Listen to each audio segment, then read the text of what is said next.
Então, vamos juntos à alegria do Evangelho de Jesus, do teu coração, Mestre, a jorrar por toda a humanidade, por sobre todo o planeta, por sobre todos nós, em todas as épocas, as luzes, as compreensões mais altas em descortinos para a nossa elevação espiritual. Neste instante, ao te agradecermos a condição em que estamos aqui, ainda te rogamos as bênçãos por sobre os humanos sofrimentos que se estendem diante de teus augustos olhos. Nós te rogamos, Jesus, as bênçãos por sobre o nosso querido ICEB, nossos queridos mentores, representados por Diolindo Amorim e Jorge Andréa. A todos eles enviamos nossa gratidão profunda, rogando-te ainda, Mestre, a paz, a luz, a harmonia para o nosso encontro da noite, muito especialmente por sobre o nosso companheiro Cláudio Conte, que nos vem falar dos seus estudos sobre as leis, Mestre, as leis de nosso Pai, eternas e imutáveis. Graças te damos, hoje e sempre, fica conosco, sob a graça de nosso Pai.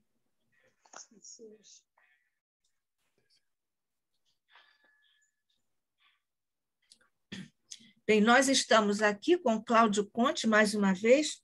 O Cláudio é doutor em engenharia nuclear, com pós-doutorado em física, divulgador espírita, trabalhador do ICEB, articulista da revista Cultura Espírita, desde sempre, e apresenta o estudo do livro A Gênese na TV Nova Luz. Bem-vindo outra vez, Cláudio, para o nosso estudo sobre as leis de nosso Pai. Muito obrigado, Nádia.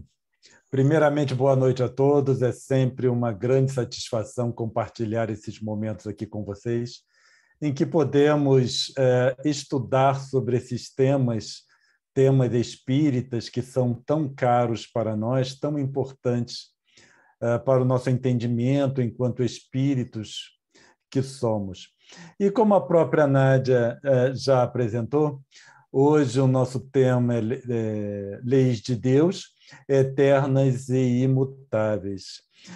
O que é interessante com relação a esse tema é que nós repetimos várias vezes certas coisas, né? E dentre essas repetições é que as leis de Deus são imutáveis e elas são eternas. Porém, nem sempre nós temos uma exata noção do que isso significa, especialmente porque na nossa mente nós não pensamos dessa forma. Então, quando nós analisamos, nós falamos uma coisa, mas, via de regra, nós temos outra em mente. E só para posicionar o nosso estudo, o estudo de hoje,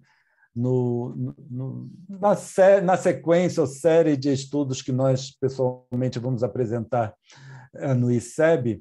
Então, no mês passado, nós falamos sobre o altermodernismo e o movimento espírita, e hoje nós continuamos falando sobre as leis de Deus eternas e imutáveis.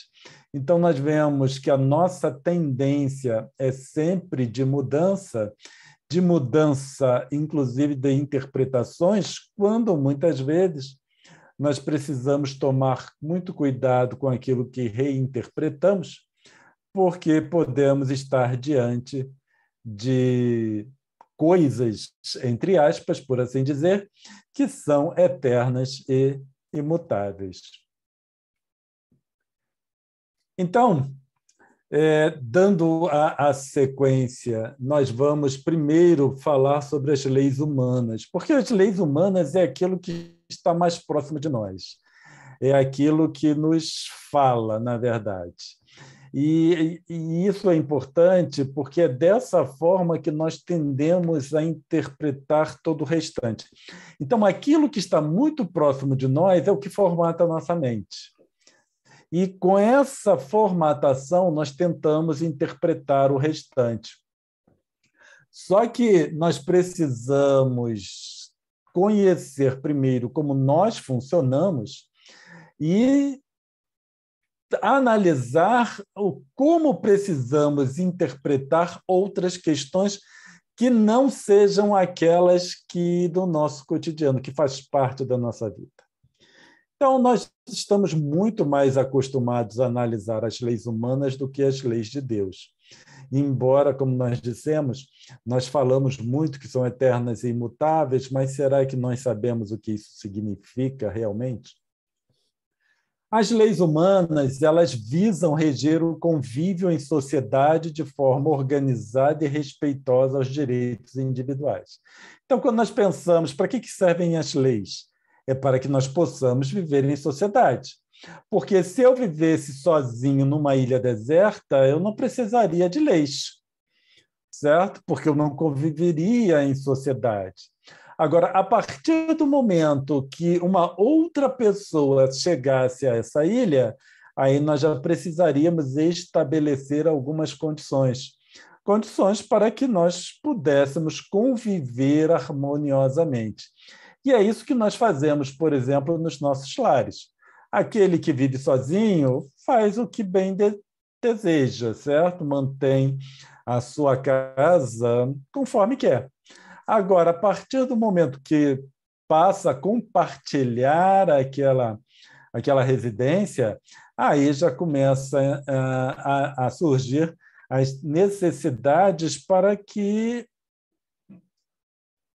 o dia a dia flua contento, de forma satisfatória para todos os habitantes. Agora, com relação às leis humanas, e é o que acontece nas nossas casas também, certo? Dentre os legisladores, muitos não se sentem no dever de cumpri-las. Então, quando nós vamos para os legisladores, aqueles que nós elegemos e que criam as leis, alteram as leis, nós vemos, isso é uma problemática podemos dizer, de todos os países, generalizando, não apenas aqui do nosso, nós vemos que muitos deles se acreditam acima dessas leis e não precisam cumprir. Então, as leis que eles criam são para os outros cumprir e não para eles. Isso era válido também, né, na época dos reis, em que os reis não estavam sujeitos às leis e podiam, teoricamente, fazer o que queriam. Só que os reis que não se ajustavam acabavam perdendo os seus reinos, né? E essas leis, elas são falhas em muitos pontos, dando margem às diferentes interpretações, e por isso nós precisamos de advogados. Então, no final, porque essas leis elas não são muito claras em muitos pontos, e elas são falhas em muitos pontos. E, com isso, precisam ser interpretadas. E a interpretação dessas leis varia de acordo com os interesses temporais, né? De acordo com o tempo. Então, o que era válido, uma mesma lei que era interpretada há 5, 10 anos, hoje ela é interpretada de outra forma, porque mudou o interesse daqueles que interpretam essas leis. E muitos buscam essas falhas para se beneficiarem. Então, no final, nós temos leis criadas pelos legisladores, que muitos não acham que devem cumprir, e existem aqueles que vivem tentando burlar essas leis para proveito próprio. Certo? Então, é mais ou menos assim que nós vamos seguindo com as leis humanas, mesmo com a tentativa de depuração dessas leis, isso ainda vai acontecendo. Então, nós vemos que as leis humanas refletem a própria natureza da sociedade, porque, no final das contas, a sociedade como um todo, vive tentando burlar essas leis, né? E não são apenas nas grandes coisas, porque quando nós pensamos em burlar as leis, nós pensamos em grandes coisas.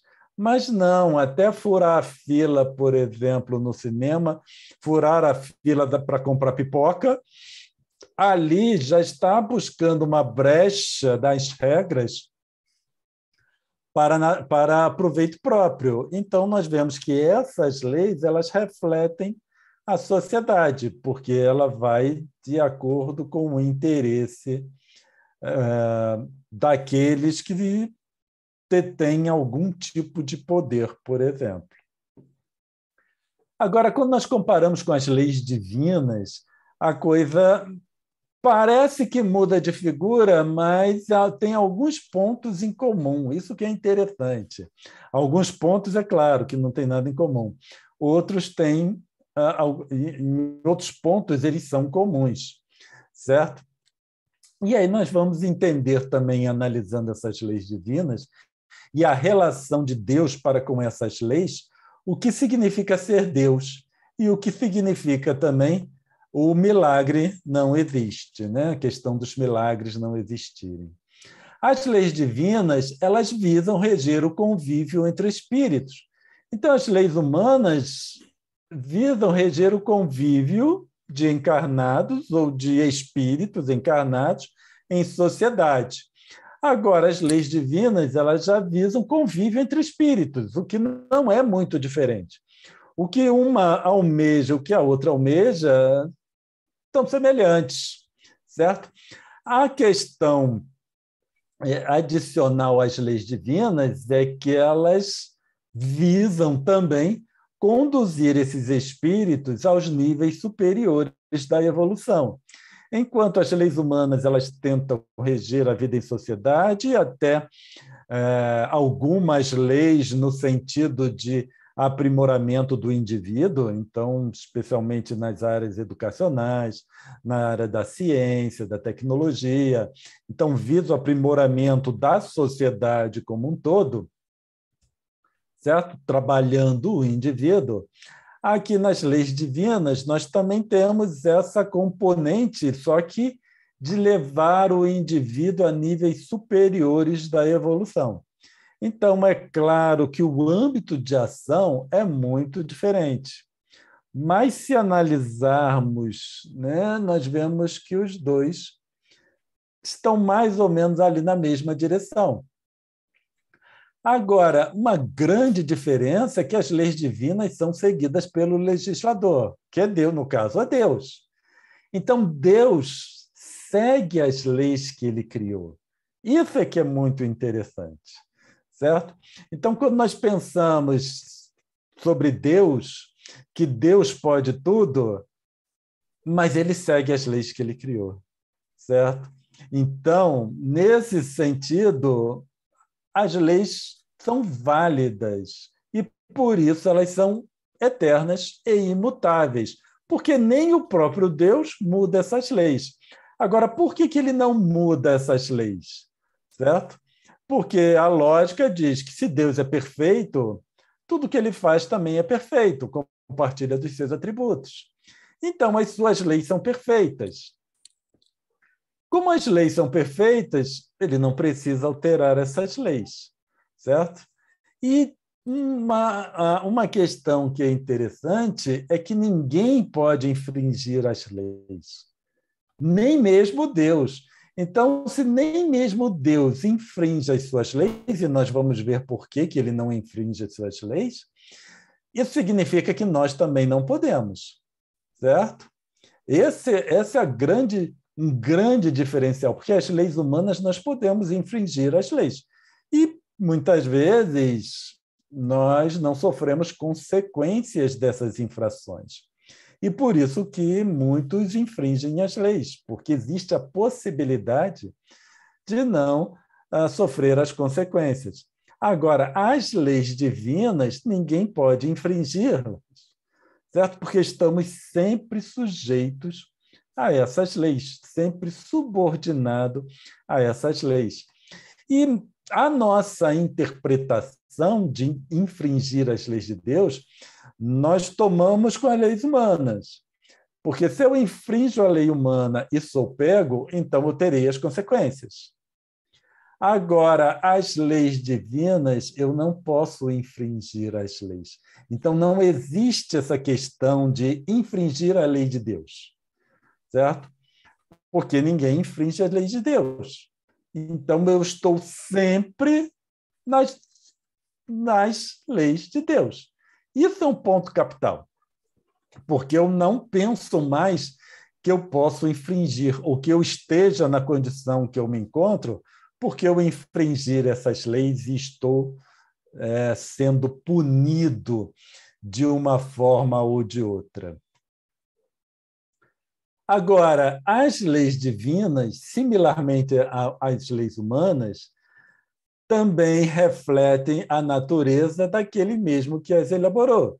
Então, as leis humanas refletem a natureza da humanidade.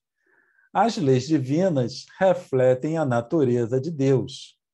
Então, como Deus não viola suas leis, por isso não existem milagres, certo? Porque milagre seria tudo aquilo que estaria fora das leis. E como ninguém infringe essas leis, não há possibilidade de milagres. Porque caso Deus violasse as suas leis, as leis que ele mesmo criou, só poderia ser por dois motivos. Um para contornar uma falha, certo? E a outra para infringir essas leis. Então, só tem dois motivos pelos quais Deus poderia violar as leis que ele criou. Um para contornar uma falha e outro para infringi-las. O Cláudio está passando por essa necessidade e por essa situação, é decorrente das leis e eu, Deus pensando, estamos simulando aqui um pensamento divino. E aí eu não quero que ele passe por isso, então vou mudar a lei para acomodar o seu desejo. Isso seria uma infração das leis. E aí, como seria algo que eu desejasse, eu poderia dizer que isso seria um milagre. Agora, se Deus contornasse uma falha, violasse sua lei para contornar uma falha, aí ele não seria perfeito. Deus não seria perfeito e, consequentemente, as suas leis também não seriam perfeitas. E se ele infringisse essas leis, aí mostraria uma falha de caráter do próprio Deus, certo? Porque ele vai burlar a lei que ele mesmo criou. Em suma, se isso acontecesse, não seria Deus. Então, todas as vezes, ou em todos os locais que nós vemos esse tipo de situação, contornando, violando uma lei, seja por qual motivo for, para contornar uma falha ou para infringir, aí não seria uma lei divina. Estaríamos falando de qualquer lei, mas não a lei divina. Não seria uma das leis divinas e, portanto, quem trabalha com essas leis também não seria Deus. Então, quando nós pensamos as leis de Deus, nós precisamos considerar numa totalidade, numa perfeição tal, que nem Deus burla as próprias leis. Certo? E aí nós poderíamos analisar de Deus estar submetido às suas próprias leis, ou então que, como tudo está relacionado com a perfeição, as coisas se mesclam. Do nosso ponto de vista, as coisas se mesclam. Então, Deus e suas leis do local onde nós estamos, na nossa condição, os dois se mesclam e tomamos uma coisa pela outra, porque tudo se mesclou na perfeição. Agora, quando nós levamos para uma coisa mesclada na outra, Deus e as leis divinas, aí nós podemos analisar a onisciência e a onipresença de Deus, certo? Porque, sempre lembrando, tudo isso que nós falamos sobre Deus é do nosso ponto de vista. É aquilo que eu consigo conceber. E aí a onisciência e a onipresença de Deus está relacionado, do nosso ponto de vista, com essa fusão do nosso entendimento acerca de Deus e das suas leis. Ninguém pode, aí as leis intrínsecas ao Espírito, as leis de Deus, elas são intrínsecas ao Espírito. Ninguém pode infringir as leis porque essas leis não são escritas ou interpretadas. As leis humanas, nós temos um código, onde essas leis se encontram e há uma consulta, uma interpretação e toda a problemática que nós temos com o nosso sistema jurídico. Agora, essas leis de Deus, elas são inerentes ao Espírito. Não existe um código, um local onde elas são escritas para serem consultadas. Eu sei, e aí nós colocamos ali embaixo, que Kardec perguntou aos espíritos onde estão escritas as leis de Deus, lá no Livro dos Espíritos, questão 621, e eles responderam na consciência. Não vamos interpretar que, se nós olharmos lá na nossa consciência, está escrito Lei 1, Lei 2, artigo 1º, artigo 2º, e por aí vai, certo? Estar escrito na consciência é que essa lei ela é inerente ao espírito, não pode ser dissociada. Eu não posso me dissociar da minha consciência. Então, nesse sentido é que interpretamos que as leis de Deus estão escritas na consciência. Então, elas se encontram no próprio ser. A lei de Deus, ela faz parte do próprio ser, fazendo parte dessa própria essência. Porque, afinal de contas, a nossa criação, a criação de espíritos, está relacionada com as leis de Deus.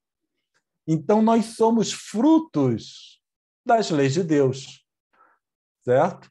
Se eu sou fruto das leis de Deus, então essas leis de Deus, elas estão impregnadas, ou elas estão impregnadas no meu próprio ser. Em geral, nós pensamos que as leis precisam ser escritas para serem consultadas e postas em ação. Por isso que nós falamos muito em infringir as leis de Deus, porque nós interpretamos as leis de Deus como as leis humanas, elas estão escritas. Tanto é essa a nossa interpretação que Kardec pergunta aos espíritos onde essas leis estão escritas.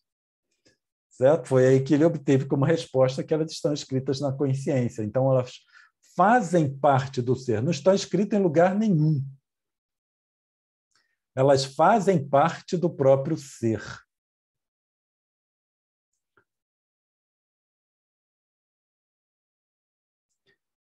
Agora, quando nós pensamos em uma lei ou em leis intrínsecas ao espírito, e vamos pensar leis em geral, quando elas são intrínsecas ao objeto em que se aplicam, elas não é fundamental que essas leis sejam escritas.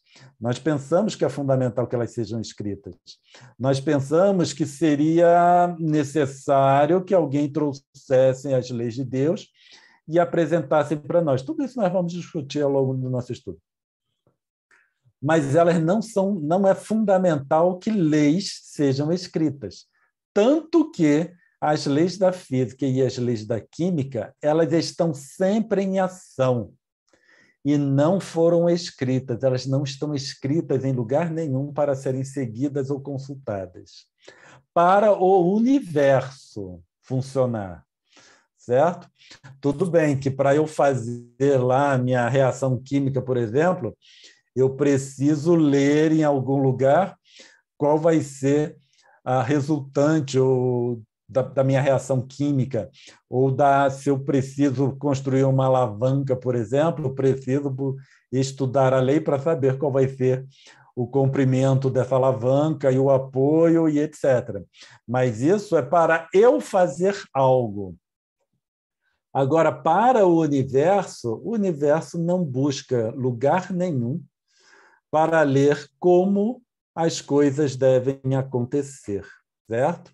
E isso mantém o nosso universo funcionando, independentemente da nossa vontade ou do nosso conhecimento sobre o universo. Que nosso conhecimento sobre o universo é muito restrito. Por quê? Porque essas leis da física e da química, elas fazem parte da própria constituição do universo conhecido.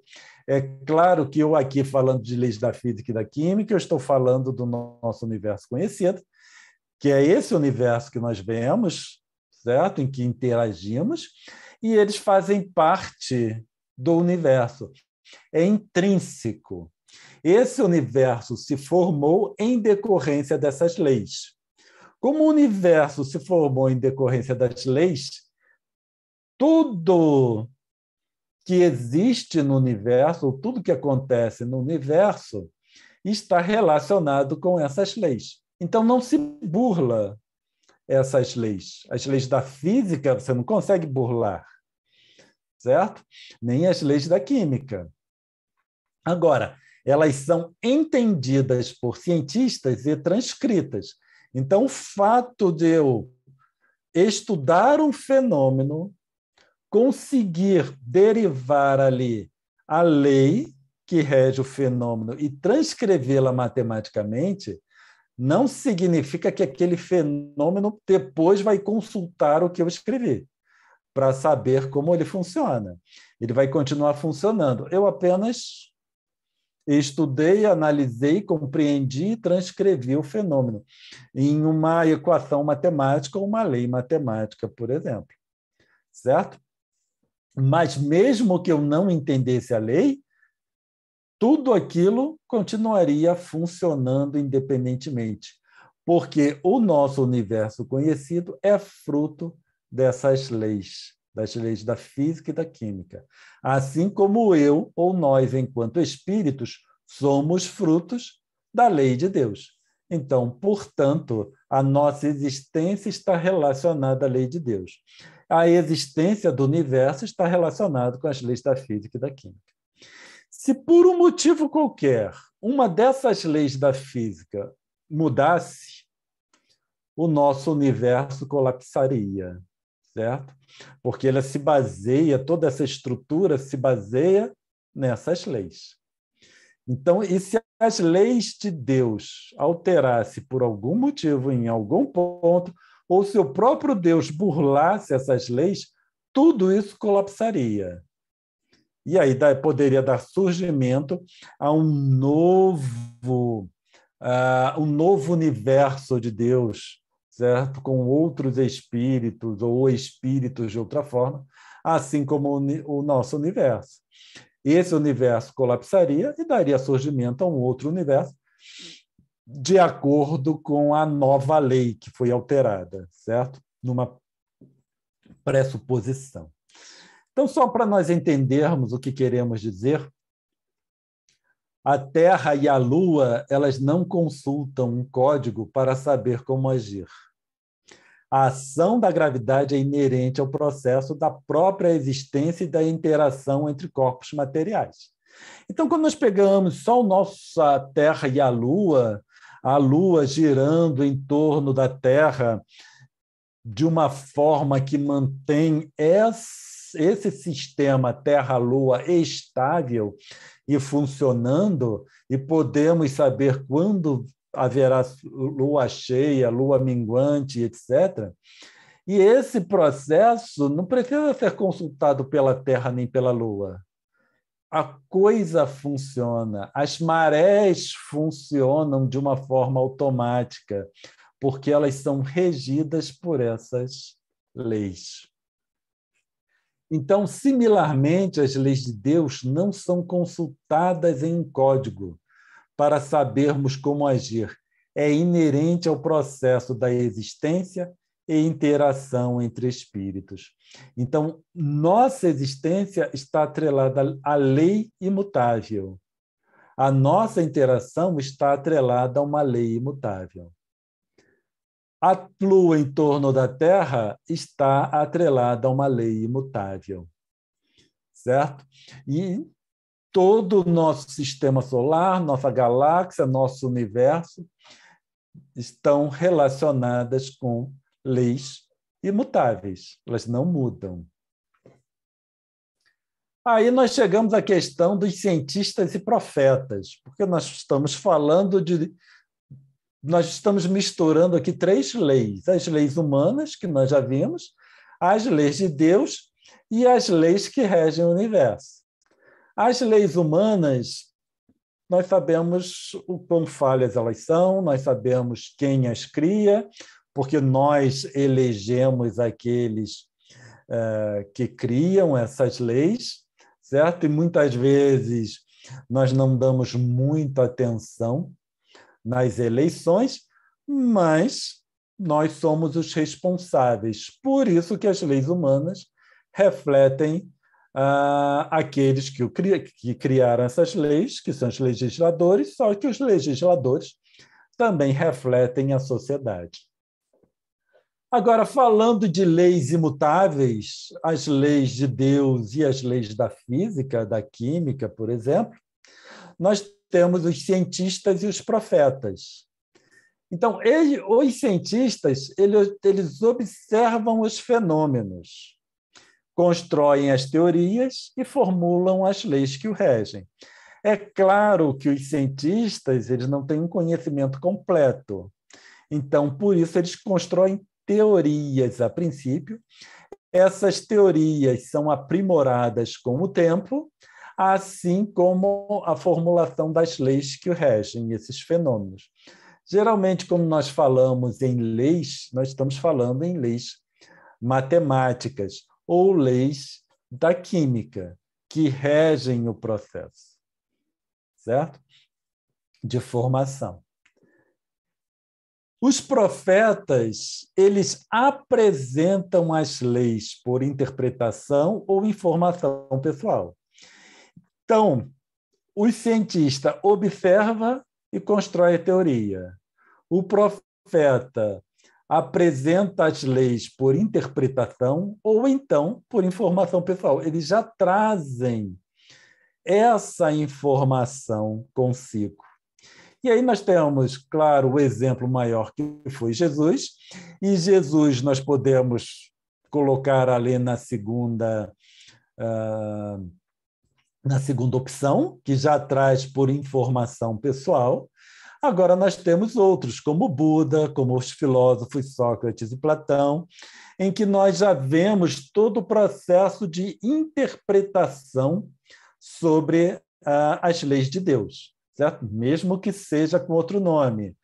Não importa se o nome seja lei de Deus ou não. Nós estamos falando das leis de Deus. Então, quando Buda apresenta lá as 4 nobres verdades, né, e todas as seus ensinamentos, nós estamos falando das leis de Deus. Embora o budismo não considere a existência de Deus. Mas estamos falando das leis de Deus. Assim como os filósofos Sócrates e Platão, tanto que Kardec colocou a filosofia socrática platônica lá, logo no início do livro Evangelho segundo o Espiritismo, como precursores dos ensinamentos de Jesus.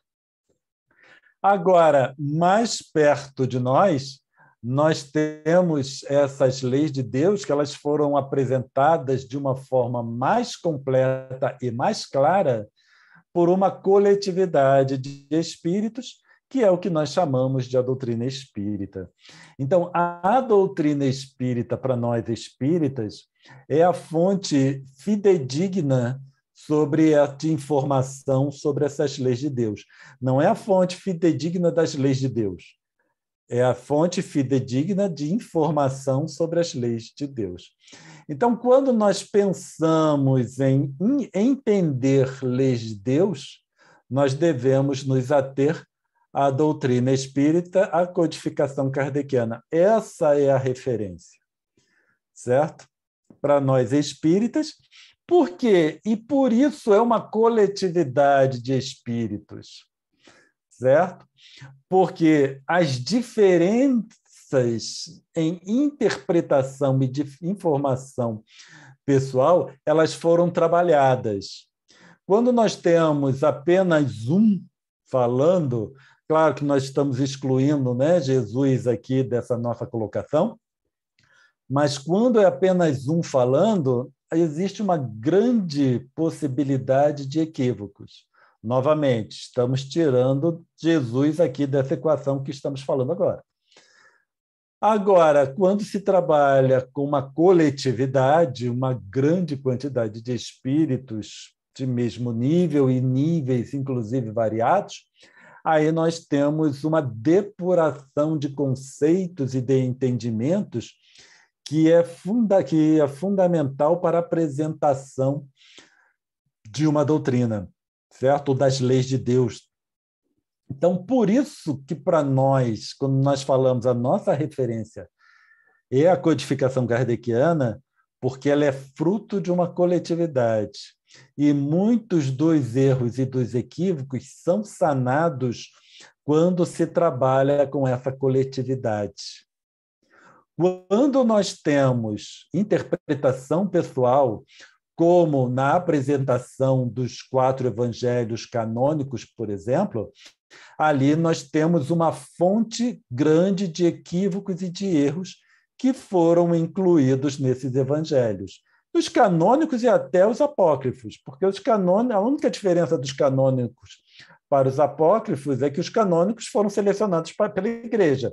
Nós, espíritas, que não seguimos o que a Igreja determina, para nós não deveria existir evangelho canônico nem evangelho apócrifo, e muito menos 4 evangelhos principais. Isso nós como espíritas, deveríamos ignorar isso completamente.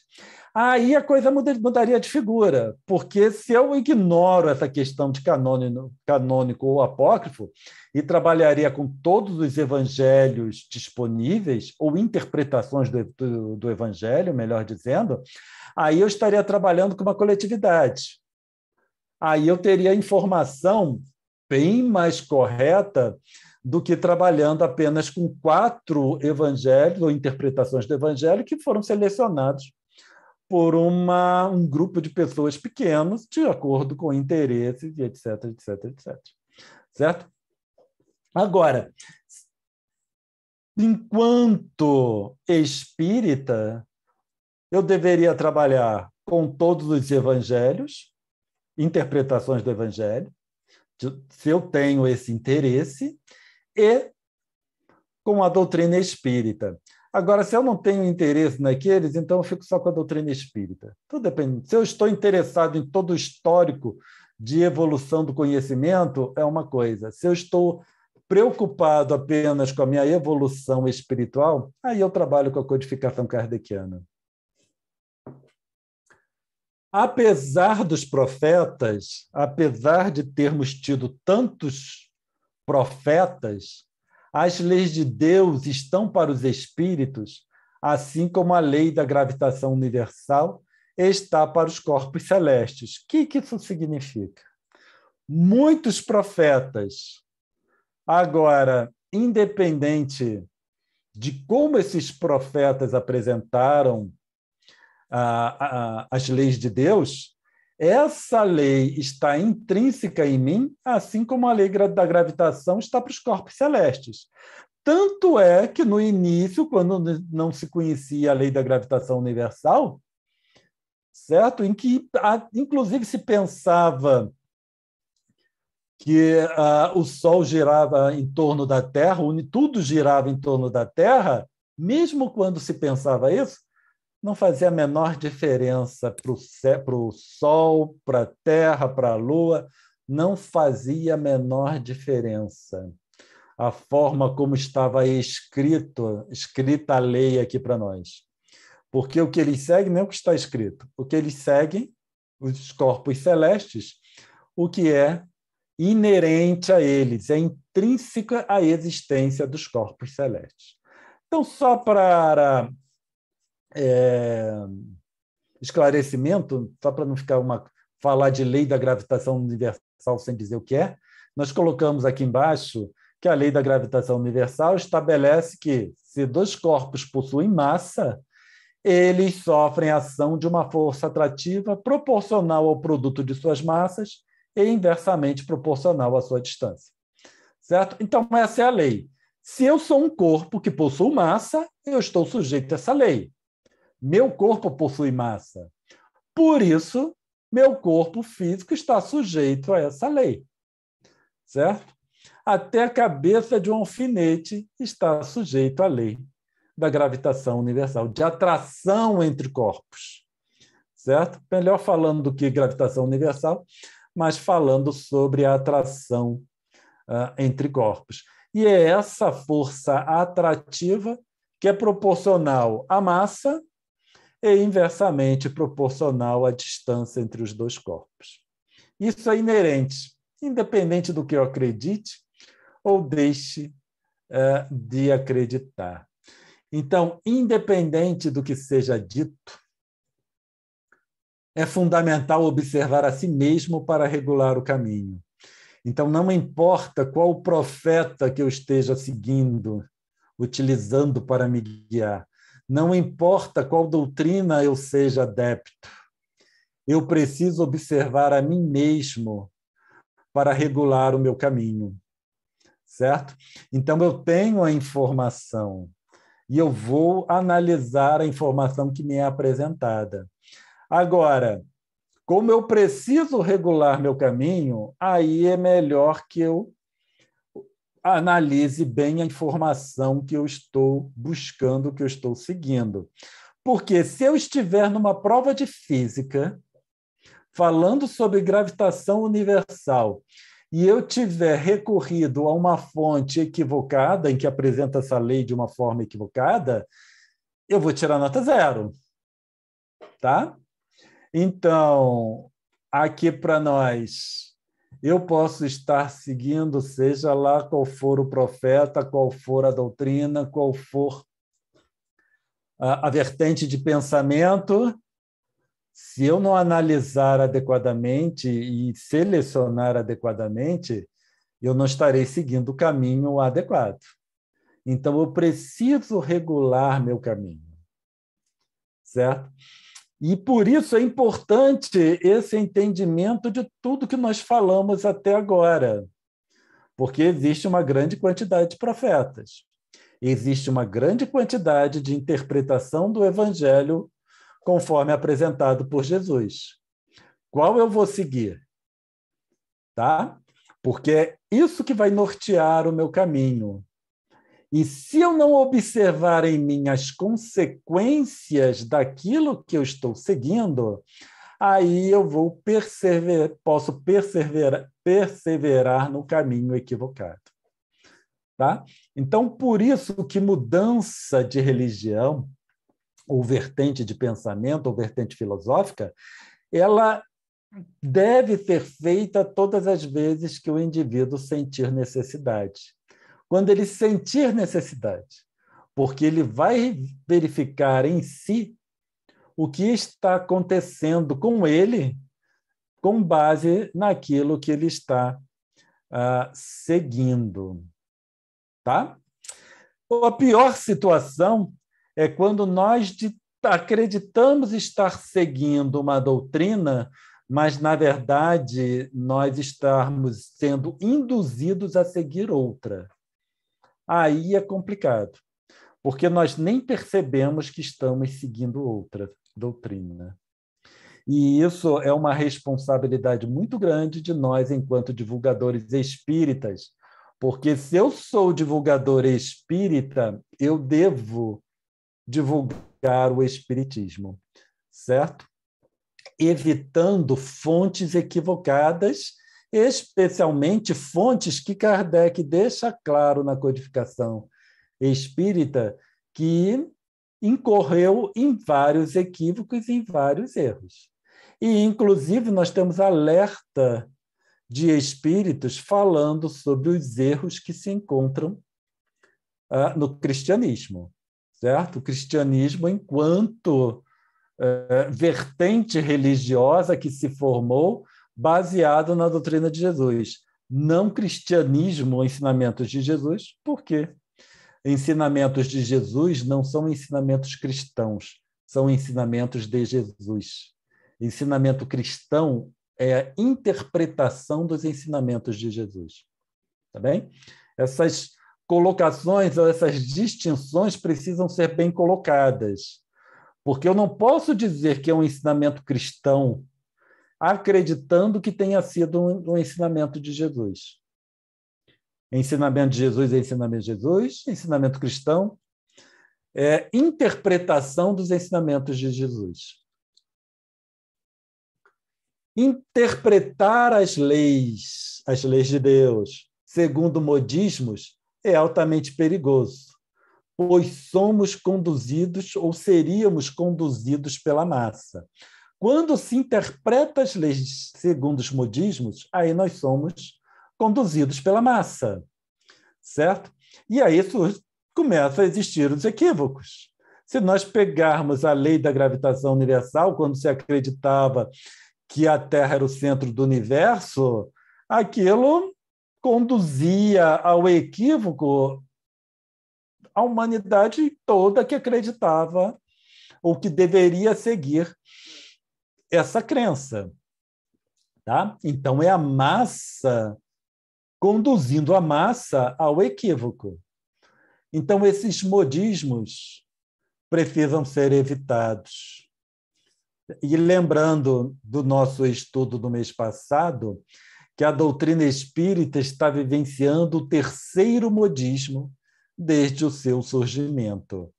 E aí nós precisamos escolher como é que nós vamos seguir essa doutrina espírita através dos nossos modismos ou através da fonte fidedigna em que foi apresentado para nós na forma de uma codificação, que foi a doutrina espírita, certo? Ou os 5 livros, considerados os 5 livros básicos da codificação. E aí, né, só que eu estou falando aqui, o codificação e os 5 livros básicos é o que normalmente nós temos. Eu estou lembrando o estudo, esqueci o nome dele, que ele falava sobre a revista espírita, em que ele veio colocar que o que é o espiritismo deveria também fazer parte, né? E não seria o Fabiano Nunes. Isso, Fabiano Nunes. Obrigado, Nádia. E aí não seria um Pentateuco, mas 6 livros. Mas nós estamos acostumados com Pentateuco, né? Então, vamos falando em Pentateuco kardeciano. Então, os 5 livros da codificação. Algo importante é que estamos tratando, nós aqui no nosso estudo aqui, nós estamos tratando apenas das leis relativas à condição de expiações e provas. Então, tudo isso que nós estamos falando está relacionado com as leis relacionadas com a condição de expiações e provas. Agora, quando eu digo isso, que estamos aqui tratando das leis relacionadas ao mundo de expiações e provas, não significa que exista uma diversidade de leis, mas apenas um único conjunto de leis, que são as leis de Deus, que abrangem todos os níveis. Agora, dentre as leis de Deus, nós estamos falando de uma pequena parcela, aquela que está relacionada aos mundos de expiações e provas. E é por isso que eu não infrinjo nenhuma das leis de Deus, certo? Porque as leis de Deus, se fala muito que a lei de Deus é a lei de amor, não é lei de amor no sentido de que nós devemos ter um comportamento de amor com o próximo. É a lei de amor de Deus para com as criaturas. E essa lei de amor de Deus para com as criaturas contempla o fato de eu ser um espírito equivocado. Por isso eu não fujo das leis. Por isso eu não infrinjo as leis. Porque na lei de Deus, ou nas leis de Deus, como Deus é perfeito, ele contemplou essas leis, ou existe uma componente em que essas leis se aplicam a espíritos equivocados, que somos nós. E é essa porção que nós dizemos que são relacionadas ao mundo de expiações e provas. Então, eu não infrinjo leis de Deus, porque senão eu não teria as consequências. Eu sempre tenho as consequências dos meus atos e pensamentos. Agora, se essas consequências vão ser boas ou não, depende dos meus atos e pensamentos, certo? Então, na questão 618, na resposta do Livro dos Espíritos, né, só para esclarecer que é uma parcela das leis de Deus, eles dizem que a razão está a dizer que devem ser apropriadas à natureza de cada mundo e adequadas ao grau de progresso dos seres que os habitam. Então, só para nós vermos que não existe uma diversidade de leis de Deus, apenas um conjunto de leis, certo? Que é o que nós chamamos leis de Deus, e dentre as leis de Deus existe uma parcela que está relacionada com mundos de expiações e provas. Agora, isso é outra questão interessante. Como é que eu chego a essa parcela de um mundo de expiações e provas? Essa é a grande questão. Se nós falamos, tá bem, a lei de Deus é ampla e ponto, abrange todos os níveis. Como é que eu chego? Eu, Cláudio, fiquei submetido a essa parcela que está relacionada com o mundo de expiações e provas. Aí é que, ao meu ver, está toda a beleza, ou muito da beleza de Deus ou da criação. Porque, como todas as leis de Deus são intrínsecas à minha própria existência, sou eu, Cláudio, que seleciono em qual porção dessas leis eu estarei submetido. Então, é um processo automático. Isso me diz como eu posso sair daqui, certo? Já que são as minhas escolhas que me trouxeram aqui, são as minhas escolhas que me tirarão daqui. Pura e simplesmente. E isso é um processo natural em que eu não preciso me preocupar em infringir as leis de Deus. Muito pelo contrário. Eu devo ficar feliz que eu não posso infringir essas leis e que ninguém pode, porque só assim eu tenho a certeza e a segurança que eu posso sair daqui. Porque se essas leis elas não fossem eternas, se elas não fossem imutáveis e pudessem ser infligidas, acho que está certo, infringidas a qualquer momento, então eu não teria certeza que um dia eu sairia da condição em que eu me encontro. Espero que tenha ficado claro o que nós queremos dizer, porque essa natureza das leis de Deus é que me faz ter certeza que eu posso sair daqui e que só cabe a mim sair daqui. Claro, buscando sempre ajuda, buscando sempre amparo, buscando sempre a orientação acerca dessas questões. O fato de Deus ser perfeito e suas leis imutáveis é de fundamental importância para a própria existência dos espíritos e por esta existência não ter um fim. Então, nós vemos que mais do que Deus, certo? De uma necessidade dessas leis divinas para Deus serem dessa forma, elas são fundamentais para nós espíritos. E aí, quando nós pensamos dessa forma, nós vemos que Deus não criou as leis para ele. Deus criou as leis por nós, ou para nós. E aí nós podemos dizer que realmente é uma lei de amor. as leis de Deus e a lei de amor. Mas a lei de amor de Deus para com as suas criaturas. Não uma expectativa de Deus que nós sempre nos comportemos com amor, porque ele sabe que isso não acontece em 100% dos casos, certo? E isso é decorrente do livre-arbítrio, que também é uma das leis de Deus. E por isso eu tenho livre-arbítrio, porque é uma das leis de Deus. E essas leis de Deus, elas são intrínsecas à minha própria existência.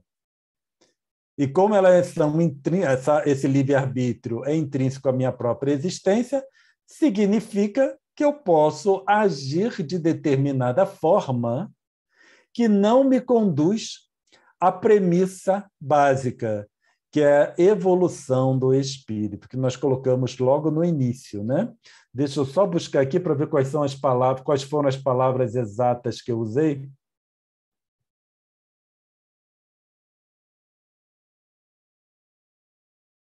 Para conduzir a níveis superiores da evolução, certo? Então, por isso que essas leis existem da forma que existem, me deu, incluindo o livre-arbítrio, e elas se organizam de determinada forma, significa é meu livre-arbítrio que seleciona a porção do conjunto de leis a que eu estou sujeito, que é para me conduzir aos níveis superiores da evolução. Espero que tenha ficado claro. Estou vendo aqui que temos algumas questões, né? Então, essas questões nós vamos tentar tratar mais à frente. O ser humano e as leis de Deus.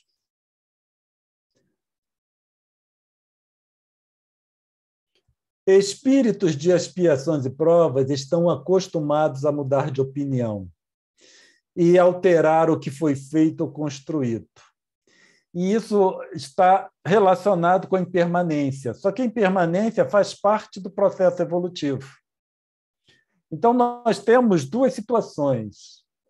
A impermanência, e essa impermanência faz parte do processo evolutivo. Então, a impermanência ela está de acordo com as leis de Deus, só que nós usamos essa impermanência de uma forma não adequada, por assim dizer. Porque eu faço coisas inadequadas porque eu sei que depois eu posso corrigir, certo? Então, muitas vezes nós fazemos coisas para corrigir depois. E naquela esperança de não sermos pegos, por exemplo. Só que a impermanência faz parte do processo evolutivo. Só que alterações decorrentes da fragilidade emocional, então essa impermanência ou essas alterações que não são decorrentes das leis de Deus propriamente dito, mas são decorrentes da nossa fragilidade emocional. Geram estabilidades, sendo o risco individual risco para a vida individual, de grupos e de populações. Então, quando nós pensamos nos modismos, nós pensamos em alterações do que foi feito e construído. Então, esses modismos, eles querem abranger tudo, como nós vimos no mês passado, falando sobre o altermodernismo. Só que isso existe por causa da impermanência, que é um processo natural. Só que quando a impermanência é decorrente da fragilidade emocional, aí nós temos problemas, certo? E aí, aquela porção das leis de Deus continua agindo, porque a perfeição de Deus também considera que nós, ou uma parcela dos espíritos, vão apresentar fragilidade emocional e alterar as coisas ao bel prazer. E, com isso, nós vamos tendo problemas. A humanidade vivencia guerras sem fim, seja no âmbito mundial ou local. Então, sempre houve guerras. Sempre. A insanidade humana permite que um indivíduo apenas domine um país, como nós vemos vários países no passado e atualmente sendo dominado por um indivíduo.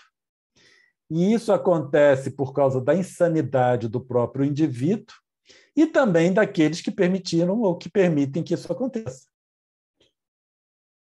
Então, nós vemos que o que nós observamos, aí já vamos para as leis de Deus, para as leis humanas, desculpa, que elas são interpretadas, reinterpretadas ou alteradas, e isso vai acontecendo nos pontos críticos, nas situações mais graves, em decorrência da insanidade humana.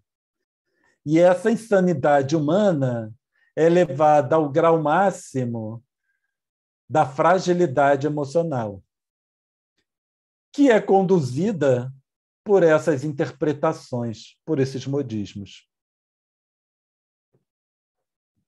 Nós, de alguma forma e por algum motivo, perdemos a certeza da perfeição e imutabilidade do Criador e passamos de encarnação em encarnação temendo algo que sequer existe, a morte. Então, nós, quando falamos nós estamos falando humanidade e nós espíritas também, que apesar de falarmos tanto da não existência da morte, nós ainda tememos a morte de uma forma absurda. Porque essa perfeição e imutabilidade do Criador ainda não é muito sólida em nós. É um conceito que nós repetimos, mas não está sólida. Tanto não está sólida que nós observamos, como tratamos no mês passado, uma tendência aos modismos. Se fossem sólidos, nós não precisaríamos nos preocupar com modismos, mas nós vemos que a utilização de livros e obras equivocadas como referência. Nesta insanidade em que vivemos, de tempos em tempos, surge um pseudo-profeta para reinterpretar as leis segundo seus interesses pessoais. E, devido à mesma insanidade, uma porção considerável aceita a alteração. Então, da mesma forma que nós vemos aqui, certo? A dominação de um país por um indivíduo, e isso porque a sociedade permitiu, nós vemos também, desculpa, onde eu estava, assim, nós vemos também que uma doutrina ela é equivocada ou ela se equivoca com o tempo porque surgem pseudos profetas que reinterpretam as leis segundo interesses pessoais. E uma porção vai junto, uma porção de pessoas, uma porção considerável, aceita e vai junto. Então, se pegarmos lá todas as vertentes de pensamento religiosas que teve origem, ou que tem origem nos ensinos de Jesus, nós vemos perfeitamente como isso acontece e como é possível acontecer essas variações, essas vertentes que vão se multiplicando em decorrência de pseudos profetas que vão surgindo, reinterpretando. E precisamos estar atentos porque não necessariamente um pseudo-profeta ele é tão claro assim, certo?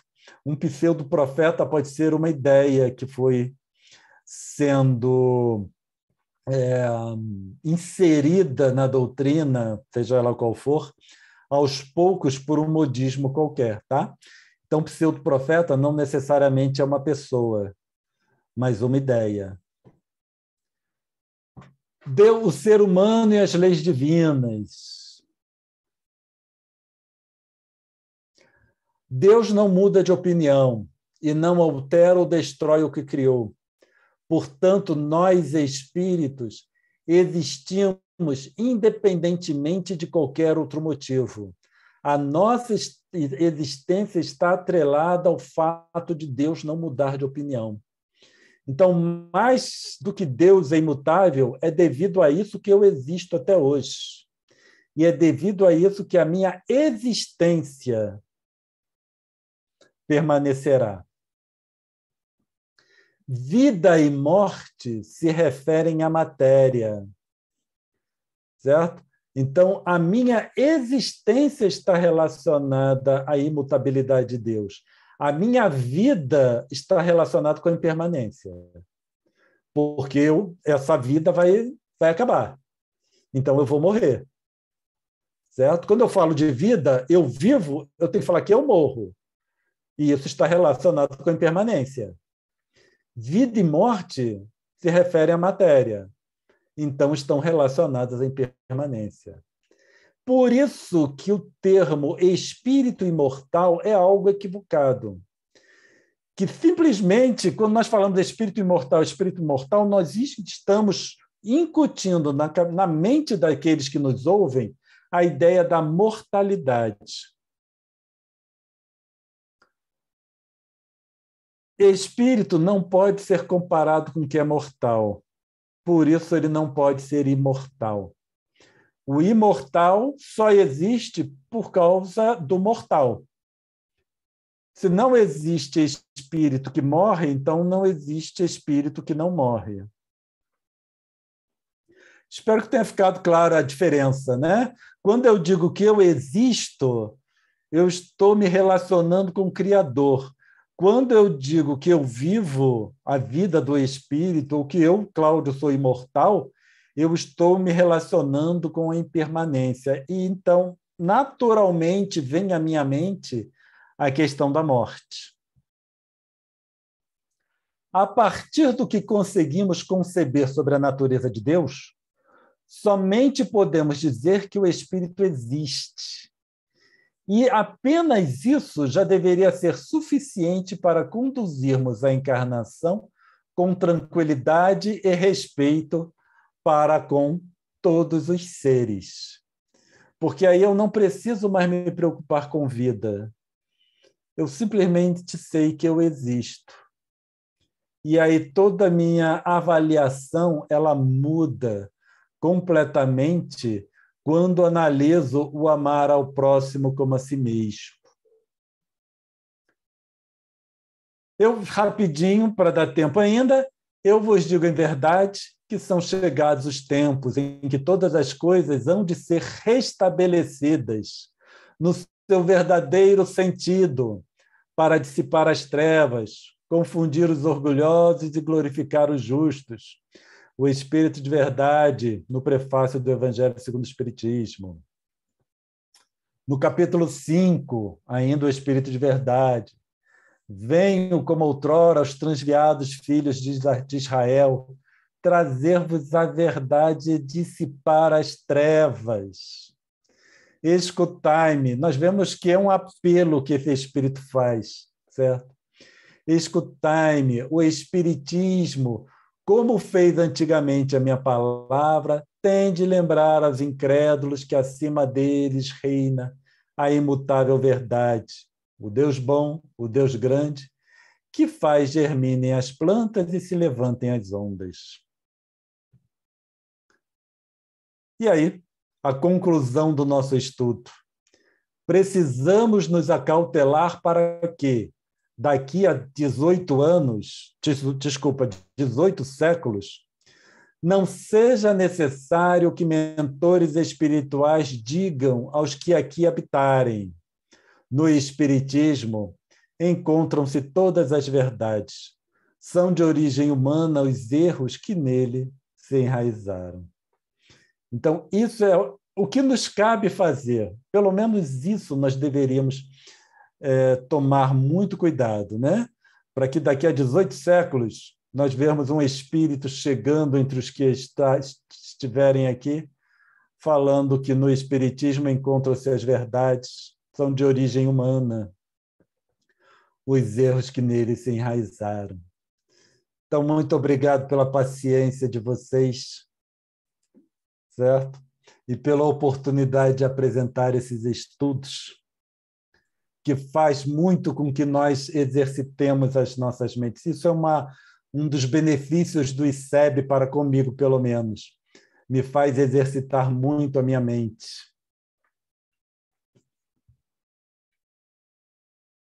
Se a Nádia estiver de acordo, podemos passar para as perguntas. Estou de acordo com que o ICEB nos faz exercitar nossas mentes também com isso. Por isso que nós chamamos que o ICEB é um Instituto de Estudos Avançados do Espiritismo, porque aqui nós temos amplitude, temos um palco para podermos ir além de muitas outras questões, que não é que os outros ambientes não mereçam, mas é que tem outros objetivos. E o objetivo do ICEB é o de estudar avançadamente. Agradecendo mais uma vez, Cláudio, seu estudo profundo. Vamos, então, passar às perguntas.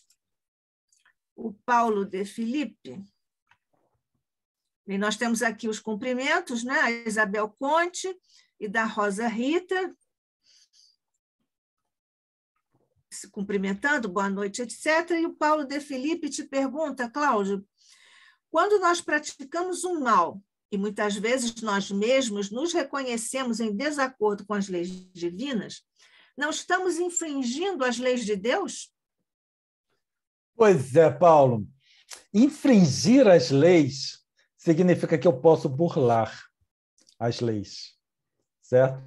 Igual as leis humanas. As leis humanas, eu posso agir em desacordo com as leis, burlar as leis.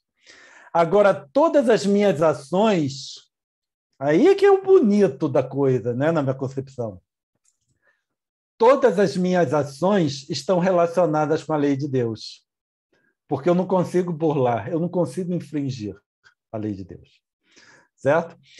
Eu infringir uma lei ou burlar uma lei significa que eu pudesse agir de uma determinada forma e não sofrer as consequências. O infringir as leis traz essa conotação. Eu posso infringir as leis humanas, certo? E com isso eu posso não sofrer as consequências. Agora, quando eu infrinjo uma lei humana, significa que eu ajo de uma forma, certo? Que estava em desacordo com a lei em si. Quando eu trabalho na lei de Deus, eu sempre trabalho em acordo com a lei. Agora, a minha opção pode não me levar ao objetivo principal, que eu vou recorrer aqui novamente, só para eu usar a terminologia correta, que é os níveis superiores da evolução.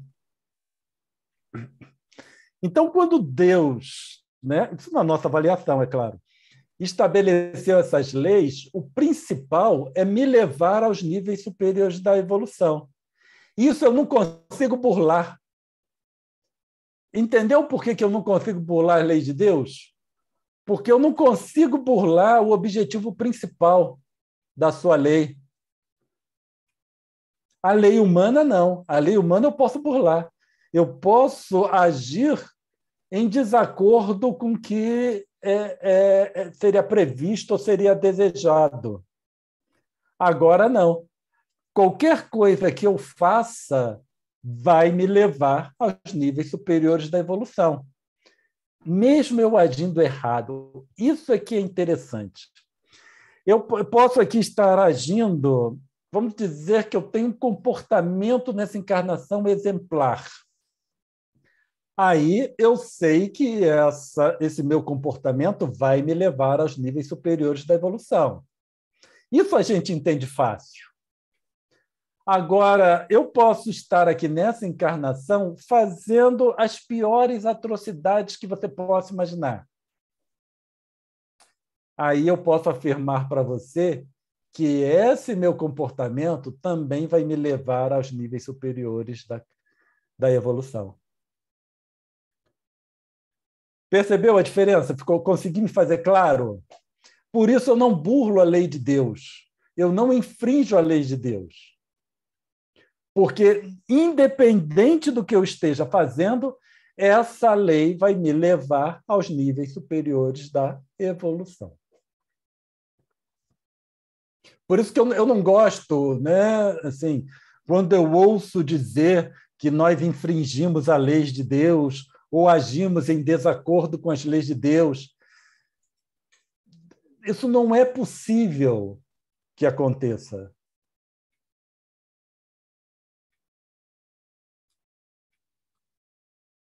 Eu vi o Paulo Felipe balançando a cabeça, então acredito que tenha ficado claro. Bom, então vamos seguir, porque o Paulo Felipe tem aqui um desdobramento. Ele fala da questão 614. Não, esse é o Hegel. Hegel, acho. É o Hegel. É o Hegel. Hegel da Silveira. Essa é uma pergunta do Hegel, não é do Paulo. Esse é o Hegel. Boa noite, Hegel. Lá de Santa Maria, é o 614, a lei que ele cita, sobre a lei natural sendo a lei de Deus. Ele pergunta, não seria o caso de inicialmente conceituar o que é a natureza? Seria se nós estivéssemos falando uma abordagem mais direta sobre a 614. Tá? Aí seria necessário primeiro conceituar para fazer essa correlação entre a lei natural e a lei de Deus. Tá bem? Como aqui nós fomos diretamente pela lei de Deus, aí não senti a necessidade de conceituar o que é natureza. Tá?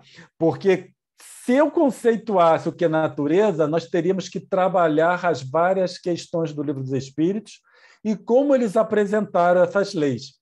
Porque quando nós pensamos nas leis ou na codificação kardeciana, eles precisaram apresentá-las de uma forma que nós entendêssemos.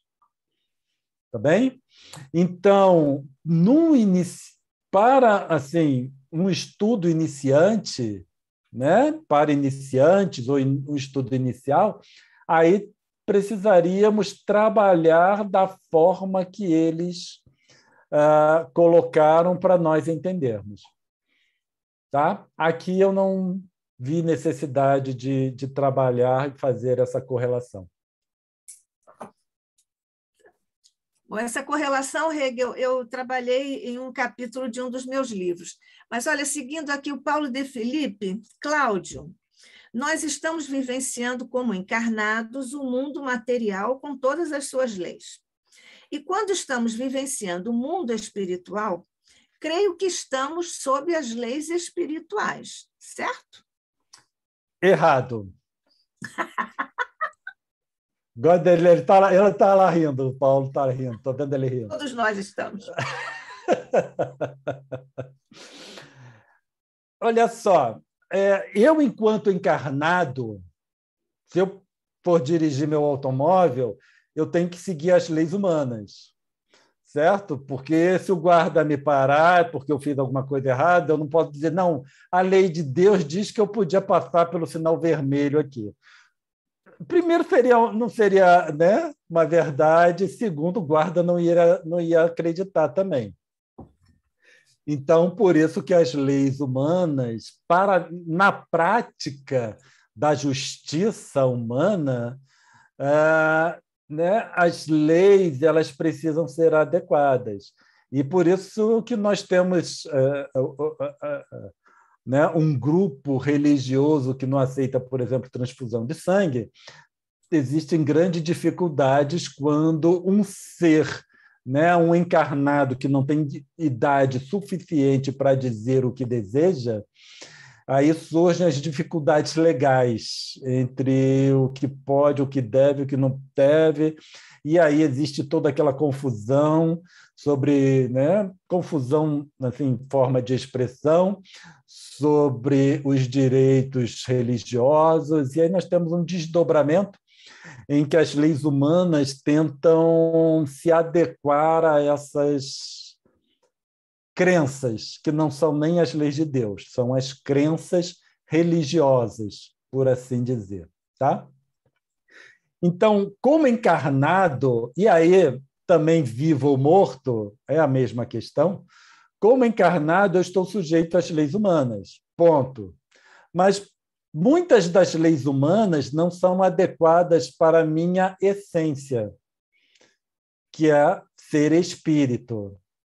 Aí nós vemos a dificuldade. Tá? A lei humana ela pode até permitir que eu faça algumas coisas sem consequências desagradáveis, mas essas leis podem me trazer, eu cumprindo algumas dessas leis humanas, podem me trazer, sim, consequências desastrosas, enquanto espíritos. Então, nós vemos que, primeiro, eu estou sujeito às leis de Deus, porque elas são intrínsecas à minha própria existência. As leis humanas, não. As leis humanas não são intrínsecas à minha existência. Porque se eu saio daqui do Brasil e vou para os Estados Unidos, não adianta eu fazer lá o que aqui é permitido e dizer que no Brasil pode, porque não interessa para eles. Se eu estou nos Estados Unidos, eu devo seguir as leis americanas. Então, nós vemos que as leis humanas não são intrínsecas ao indivíduo. Elas são relativas, depende de onde eu estou, de onde eu estiver. Agora, as leis de Deus, não. É intrínseca a mim. Então, eu posso estar no Brasil, nos Estados Unidos, no Japão, do outro lado, seja onde for.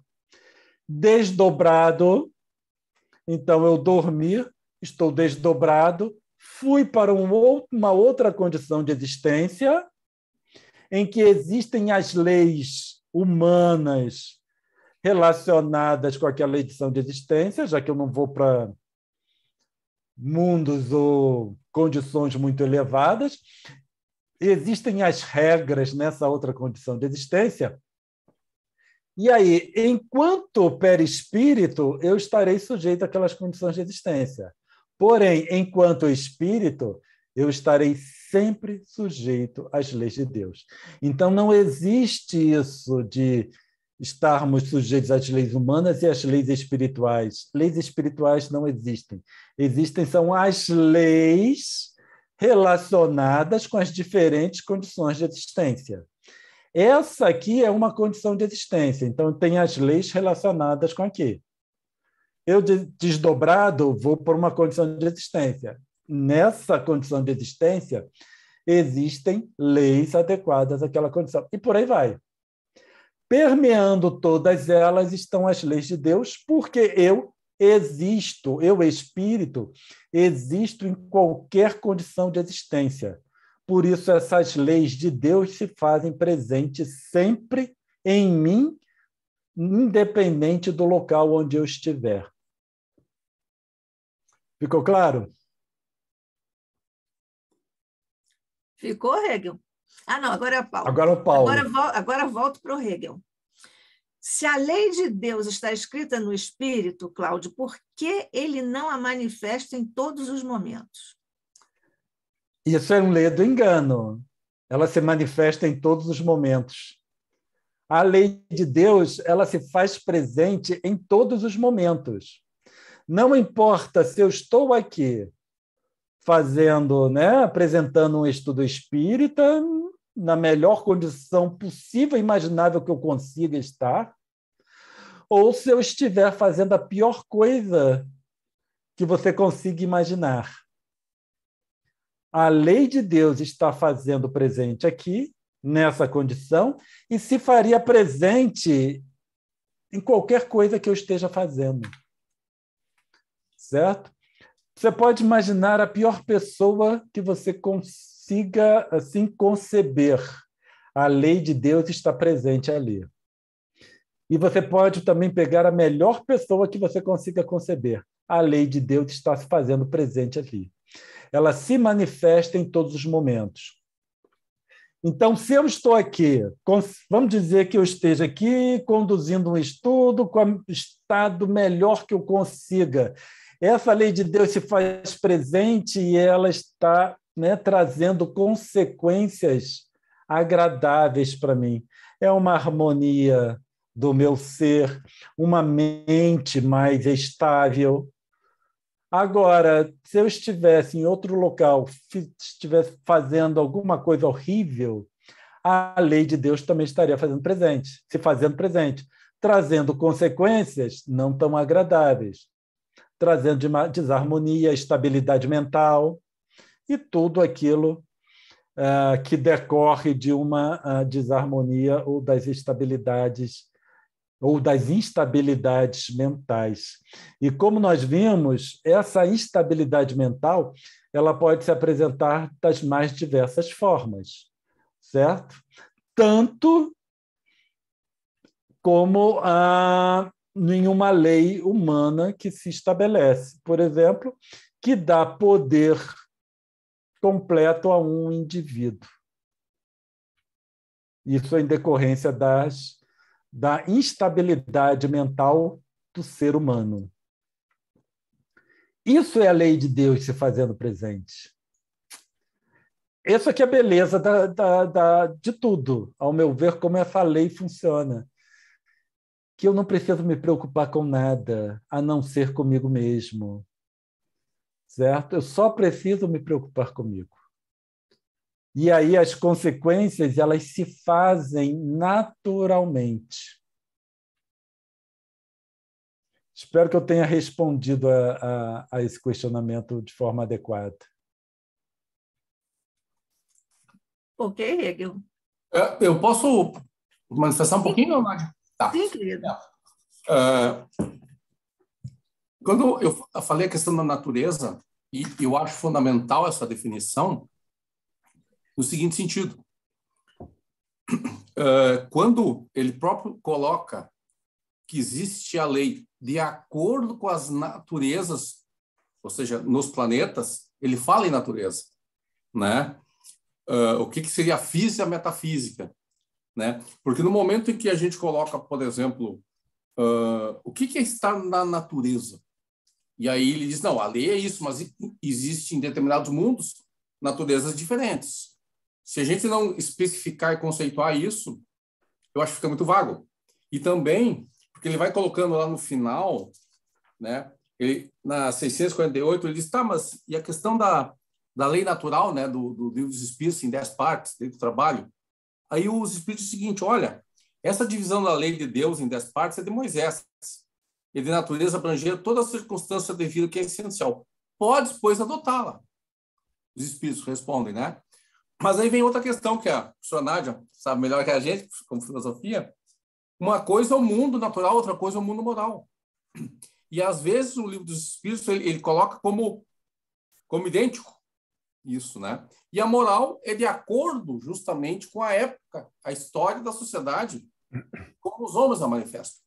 E a ética seria uma questão mais universal, né? Então, eu acho fundamental essa definição de natureza, né? E também, junto com isso, a questão eu acho que é possível a infração da lei de Deus. Tanto é que aqui nessa partezinha, 630, assim, como se pode distinguir o bem do mal?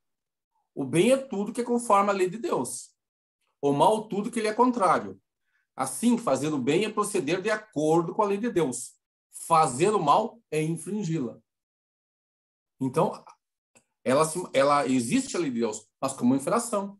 E quando eu falei a questão da manifestação, é que é o seguinte, na manifestação da essência de Deus, da lei, a gente tem em nós escrita a lei de Deus, né, enquanto espírito. Mas a gente não consegue manifestar no decorrer da nossa existência. Tanto é que veio o Espiritismo para nos fazer lembrar, né? Então, no fundo, e uma outra questãozinha assim que eu fiquei pensando, uma outra questão, que será que Deus não pode mudar a lei? Aí ele diz que ele é eterno e imutável, ponto. Só que Deus é soberanamente bom e justo. Quem é que é soberano? É aquele que pode fazer o que quer, né? Ele necessariamente ele fica adstrito à lei dele se ele, pela soberania dele, achar que isso tem que ser feito. E isso está colocado na introdução do livro dos Espíritos, né? Ok, Cláudio, terminou, Hegel? Cláudio? Uhum. Só uma questão, né?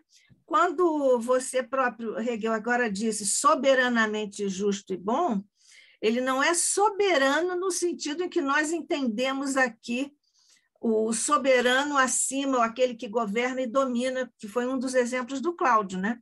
Aqui é um advérbio, quer dizer, ele é bom, justo e bom de uma forma superior e superlativa, não do ponto de vista do soberano, no sentido esse que domina tudo e pode tudo, portanto, pode alterar a própria lei. Mas ele não é todo-poderoso? Ele não é o rei Luís XIV, né, de França. Tá bom. Não, mas logicamente, ele não é todo-poderoso? Aí é que... Não, e dois ao mesmo tempo não pode. Dois ao mesmo tempo... Só um instantinho. Dois ao mesmo tempo não pode, porque depois as pessoas não vão entender. Quem quiser ver a reprise, consultar, não vai entender. Então, vamos falar, e vamos ser rápidos.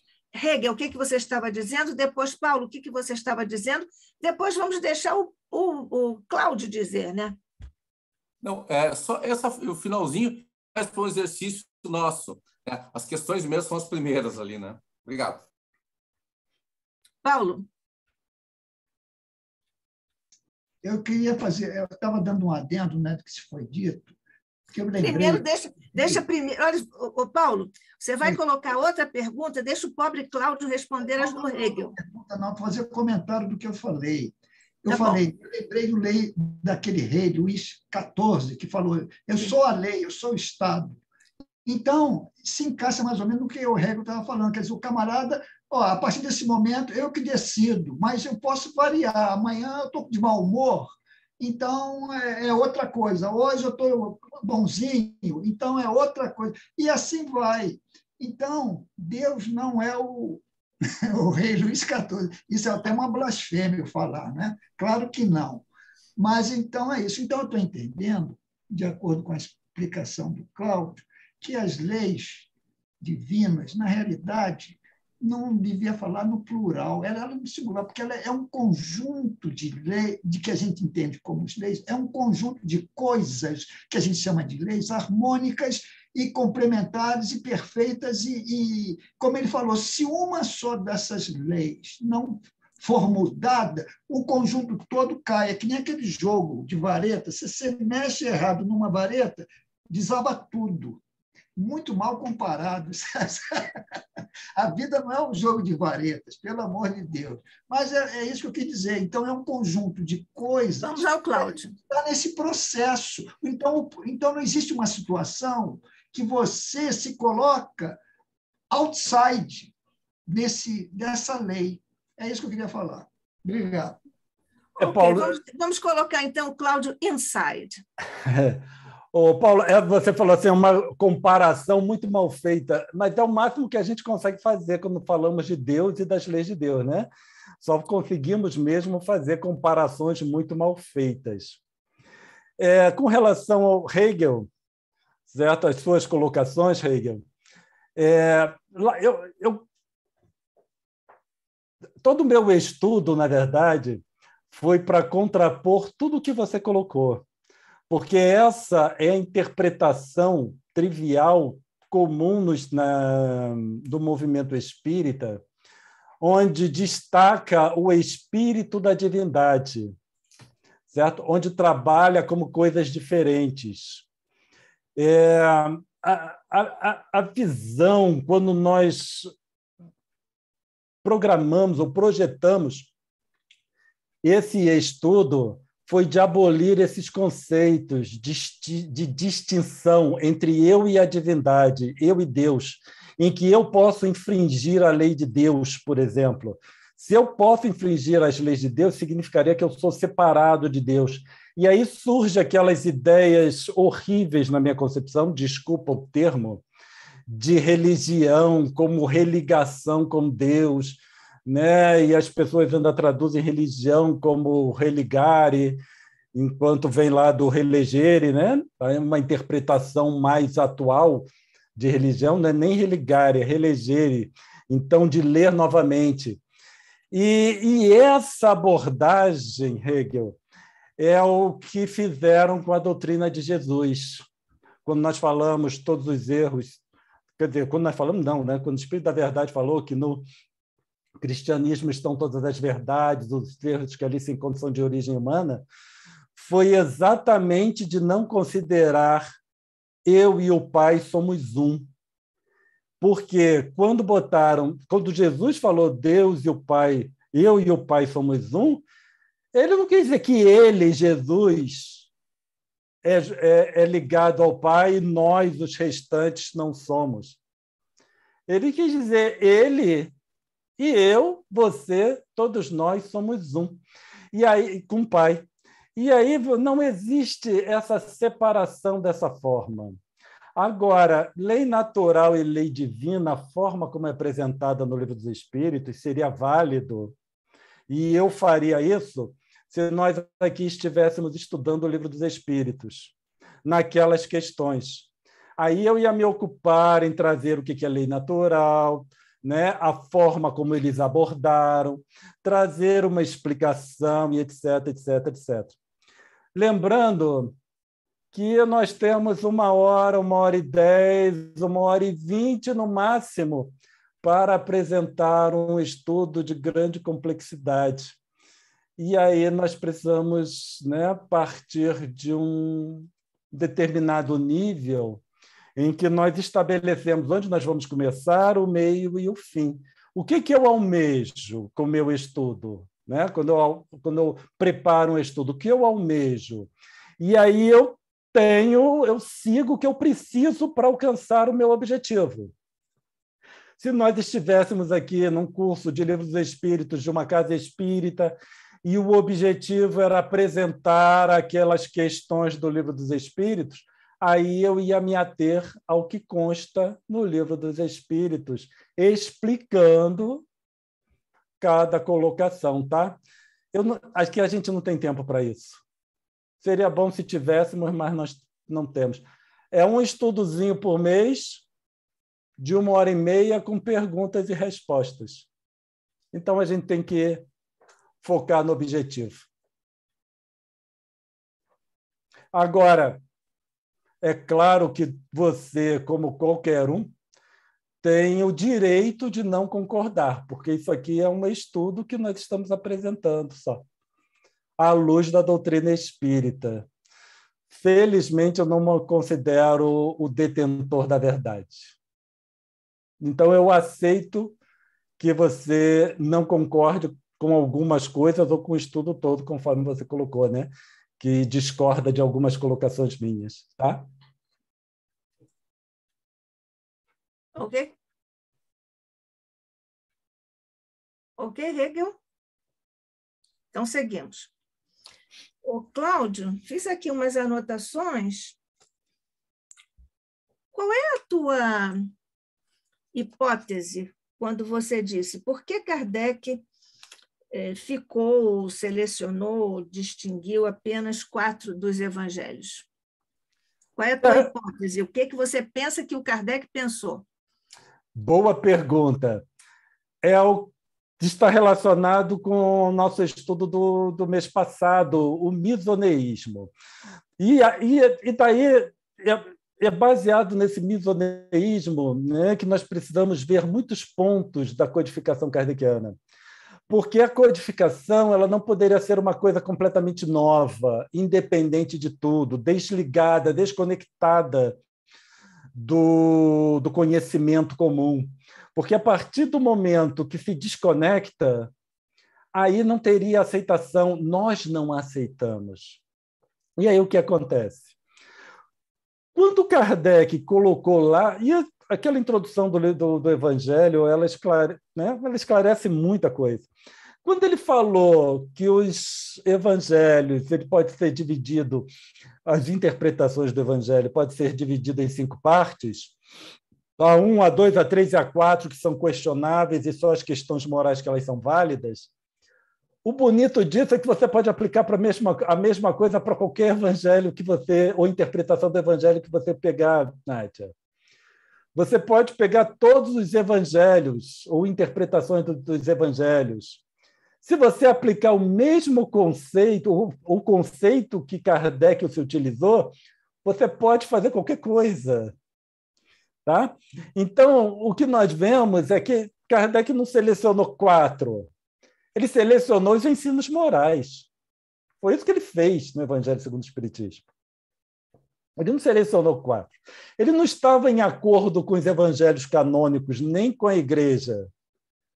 Ele selecionou os ensinos morais.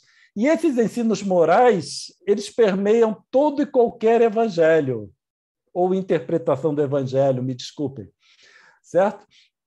Então, se for uma interpretação do evangelho utilizável, você vai encontrar lá os ensinos morais de Jesus, ou parte dos ensinos morais de Jesus.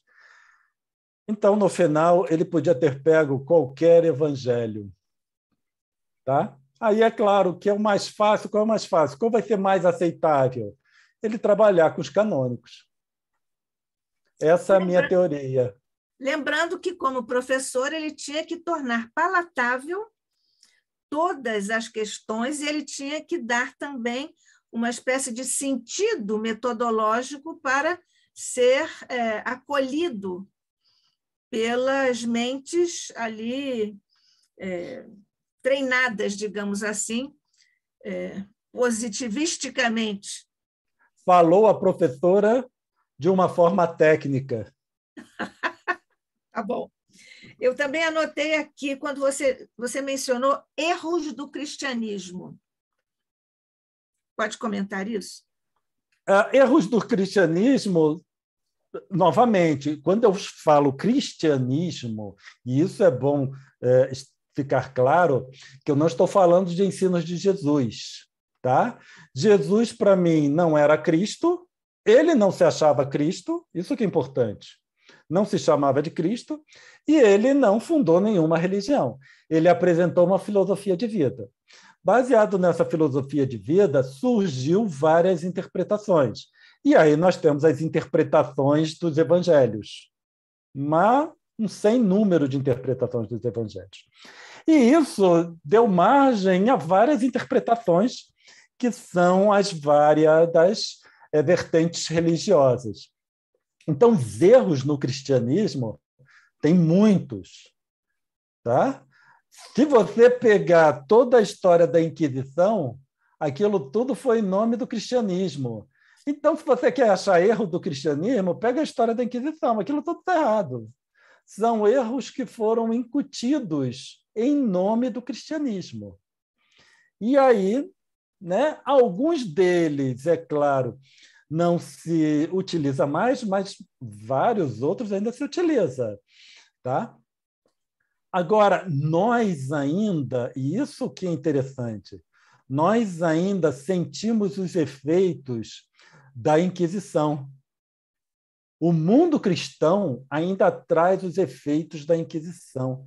E essa nossa dificuldade de largar certos conceitos, de abrir mão e de aceitar o novo é em decorrência das perseguições da Inquisição. Então, Kardec, se você pegar um exemplo claro, a Santíssima Trindade com a Trindade Universal. É um exemplo claro em que ele pega um conceito e tenta trazer algo palatável. E o interessante, e aí se nós fôssemos abordar essa questão em detalhes, nós vemos que eles começam com uma comparação, Trindade Universal, só que depois eles acrescentam fluido cósmico. Então, de Trindade Universal, só tinha um nome. Na prática, não existe Trindade Universal. Certo? O que existe, seguindo o Livro dos Espíritos, seria uma quaternidade universal. Mas eles trabalham com o conceito de trindade para você só substituir. Aí fica fácil, especialmente no início. Depois, claro, o indivíduo deslancha e se ele consegue se desligar desses conceitos arcaicos, né, e equivocados. Quais seriam os elementos constitutivos da quaternidade universal? Deus, Espírito, matéria e o fluido cósmico. E o fluido cósmico. Muito bem. Se colocar na ordem, é Deus, fluido cósmico, espírito e matéria. Exatamente, exatamente. Você falou tanto de consequências, talvez a palavra que você mais tenha falado, fora Deus, é consequência, né? Isso prova que a doutrina espírita é uma filosofia, porque esse é um princípio da filosofia, o consequencialismo.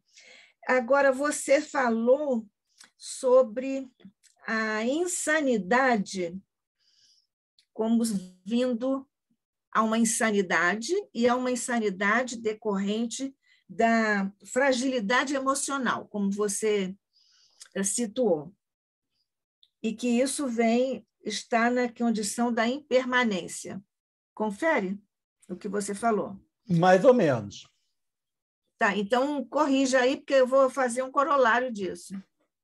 O que nós falamos é que a impermanência ela é inerente ao processo evolutivo, certo? Porque se eu sairei de uma condição A para uma condição B, então só aí nós já temos a impermanência. Sim.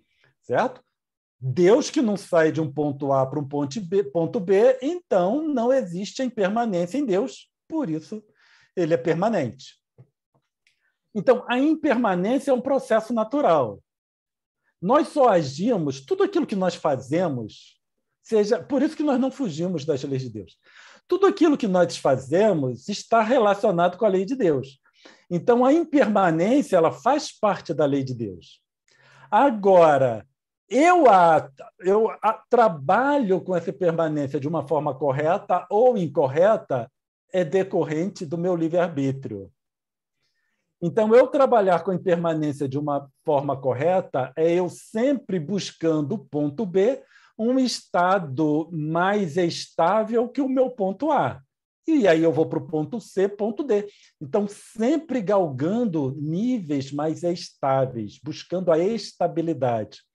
Isso seria a impermanência bem utilizada.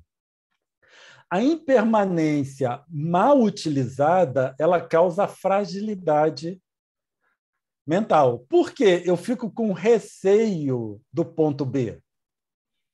Certo? Se você sabe que tu vai sair de A para B e B melhor que o A, você está tranquila. Agora, se você tem uma incerteza com relação ao ponto B, aí te causa uma fragilidade emocional ou mental, como queira, certo? Porque você tem medo do ponto B. Tu não sabe o que vai encontrar no ponto B. Então, essa impermanência mal utilizada não nos garante que a condição B será melhor que a condição A. Por isso que nós temos medo.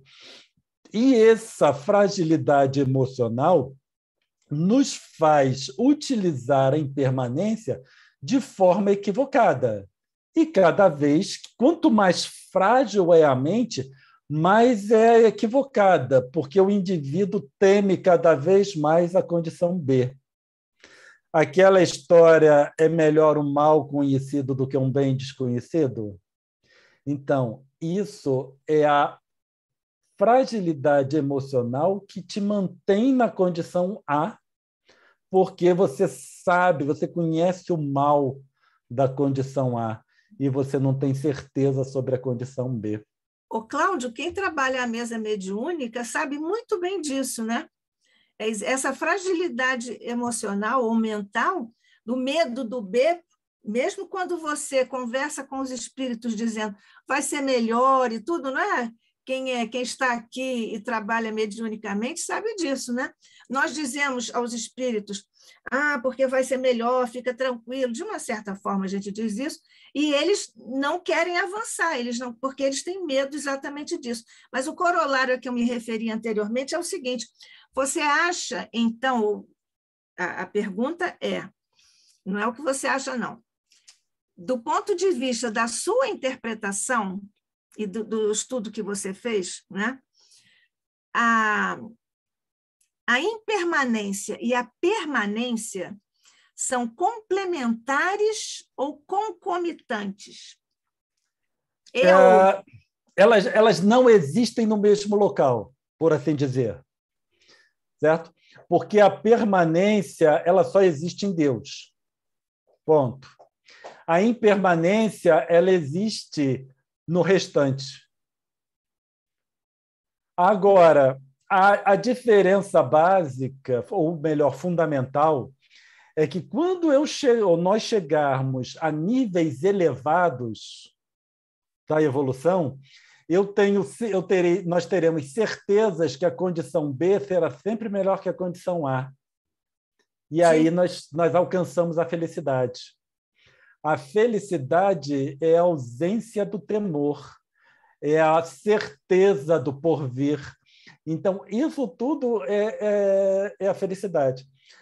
Quando nós alcançarmos esse nível em que eu tenho certeza que a condição B é melhor que a condição A, então eu serei feliz.